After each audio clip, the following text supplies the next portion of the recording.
A purification strategy includes a number of separation methods. Each purification is unique to that particular molecule or protein of interest. The protocol that we're going to use in purifying the enzyme beta-galactosidase is one strategy, but there's many strategies as there are proteins, really. The ideal purification strategy has the following goals. First of all, you want to make sure that you have the maximum recovery of the target protein. So you want a high yield. You want a minimum loss of the biological activity, right? So, and you want to make sure that you remove all contaminating proteins. So you want a high purity. So you want a high minimum loss of activity, and you want a high or a maximum removal of contaminating proteins. So you want high purity. And then you also want to make sure that it's a low cost, right?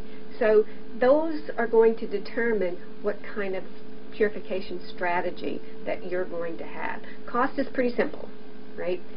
How much does it cost? Purity and yield are a little bit different.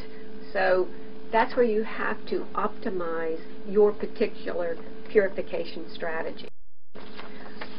So the assay makes it possible to determine yield, which is how much of the target protein is purified. Rarely the target protein can be detected by color, like a green fluorescent protein. Most proteins are colorless. So there are assays like the one that we are going to do called the Bradford assay that will link with proteins and create a color, and then you can read that color by the spectrophotometer, right? So those are your colorimetric assays. If the protein's an enzyme like ours, like beta-galactosidase, it may be assayed then to find out how much of the product is formed.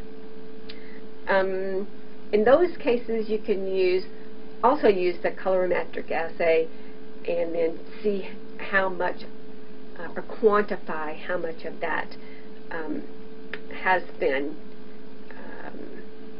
formed. Now, that doesn't tell you anything about how pure the protein is. If there's any contaminating proteins, we won't know. There's additional assays that need to be done. For example, specific activity. This is a mathematical expression based on units per milligram, and it's a ratio of the amount of target protein, or units, just literally units, to the total mass of all proteins in the mixture, which is milligrams.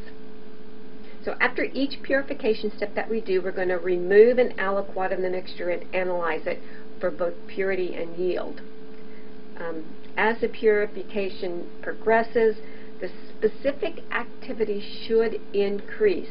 That would indicate a greater purity due to fewer contaminating proteins. The maximum specific activity is when the protein has been purified to homogeneity. In other words, no other proteins present other than the target protein. Now, there's going to be a loss of yield, you just can't help it, but the overall goal is to minimize the loss.